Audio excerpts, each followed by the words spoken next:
أعوذ بالله من الشيطان الرجيم بسم الله الرحمن الرحيم قال رسول الله صلى الله عليه وآله وسلم أوصيكم بالشبان خيرا فإنهم أرق أفئدة إن الله بعثني بشيرا ونذيرا فحالفني الشبان وخالفني الشيوخ ثم قرأ فطال عليهم الأمد فقست قلوبهم۔ تربیت اولاد جس طرح سے عرض کیا مہم ترین مسائل میں سے ایک مسئلہ ہے اور ان موضوعات میں سے ہے کہ جن پر بہت کتابیں لکھی گئی ہیں، بہت مواد موجود ہے، لیکن پھر بھی اس موضوع کو بار بار دہرانے کی ضرورت ہے۔ کیوں؟ اس وجہ سے کہ اس کی اہمیت بہت زیادہ ہے اور اس کی تأثیر اور اس کا اثر بہت زیادہ ہے۔ جیسے عرض ہوا کہ تربیت اولاد اس لیے اہم ہے کیونکہ اس کی تاثیر خود اولاد کی شخصیت، ان کی زندگی، ان کی پرسنالٹی اور ان کے مستقبل پہ پڑتی ہے، اور اسی طرح سے وہ معاشرہ جس میں وہ اولاد تربیت پائے گی اور بڑی ہو جائے گی اور اس کے بعد اس معاشرے کے امور کو اپنے اختیار میں لے لے گی، تو اس معاشرے کی ترقی، اس معاشرے کی پیش رفت کے لیے بھی تربیت اولاد بہت اہم اور ضروری ہے۔ جب بھی ہم دیکھتے ہیں کہ کہیں کوئی معاشرہ تشکیل پاتا ہے، تمدن سازی ہوتی ہے اور کسی معاشرے کے اندر ایک تمدن، ایک نیا کلچر آتا ہے، تو وہ انہی اولاد کے ذریعے سے کہ جو جب چھوٹی تھی تو ان کی تربیت ہوئی، اور جب وہ بڑی ہو گئی تو انہوں نے معاشرے کی کایا پلٹ دی اور معاشرے میں ایک نئے تمدن، ایک جدید تمدن کی سنگ بنیاد رکھی۔ اور آج کے ہم ترقی یافتہ معاشرے میں دیکھتے ہیں کہ کس طرح سے آنے والی نسل نے، جدید نسل نے فرہنگ کو بدل دیا، تمدن کو تبدیل کیا اور پورے معاشرے پر مؤثر اور اثر انداز ثابت ہوئی۔ اس لیے تربیت بہت اہم موضوع ہے۔ تربیت میں سب سے پہلا جو نقطہ ہے وہ اہمیت تربیت ہے، اور دوسرا نقطہ خود تربیت کہتے کسے ہیں، تربیت کا مفہوم اور معنی کیا ہے۔ تربیت کا مفہوم بہت وسیع مفہوم ہے، یعنی اس قدر وسیع ہے کہ اس کی ایک خاص اور ایک جامع اور معنی تعریف نہیں کی جا سکتی، یعنی ایک ایسی تعریف نہیں کر سکتے جو بالکل تمام تربیت کے موارد کو شامل کرے اور جو تربیت کے موارد نہیں ہیں اس کو باہر کرے۔ جامع اور معنی تعریف تربیت کی کرنا بہت مشکل ہے، خود بڑے بڑے محققین اور علماء اور جو اس فن میں ماہر ہیں ان کے لیے مشکل ہے۔ کیوں؟ اس وجہ سے کہ وسعت اس کی اتنی زیادہ ہے، ہر میدان میں تربیت کا مفہوم پایا جاتا ہے اور ہر زمانے میں تربیت کا مفہوم موجود ہوتا ہے۔ ہاں، یہ ہو سکتا ہے کہ ایک زمانے میں تربیت زیادہ مؤثر ہو اور دوسرے زمانے میں تربیت اتنی مؤثر نہ ہو اور اس کی تاثیر میں کمی ہو، یہ ہو سکتا ہے، لیکن خود تربیت زمانے میں محدود نہیں ہے، کسی مکان میں محدود نہیں ہے اور کسی ایک شے کے ساتھ مخصوص نہیں ہے۔ جیسے آپ دیکھتے ہیں اقتصادی میدان میں، جب آپ اقتصادی میدان میں معاشرے میں مختلف شعبہ جات ہوتے ہیں، ان میں سے ایک شعبہ اقتصادی اور معیشتی شعبہ ہے۔ اس شعبے کو چلانے کے لیے تربیت یافتہ افراد کی ضرورت ہوتی ہے، جنہوں نے تربیت پائی ہو، تجربہ حاصل کیا ہو اور تربیت پائی ہو، وہ اقتصادی اور معیشتی نظام چلا سکتے ہیں۔ اسی طرح سے اگر کسی نے اقتصادی تربیت حاصل نہیں کی تو وہ معاشرے کو نہیں چلا سکتا، معیشت کو نہیں چلا سکتا۔ اگر آپ اس کے اختیار میں معیشت دے دیں گے جو اقتصادی اور معیشتی نظام کے لیے تربیت یافتہ نہیں ہے، وہ اس اقتصاد کو تباہ و برباد کر دے گا، اس معاشرے کو برباد کر دے گا۔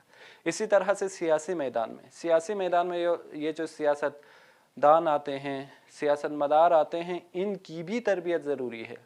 اگر تربیت یافتہ ہوں گے تو اپنی سیاست کے ذریعے سے معاشرے کو ترقی دیں گے،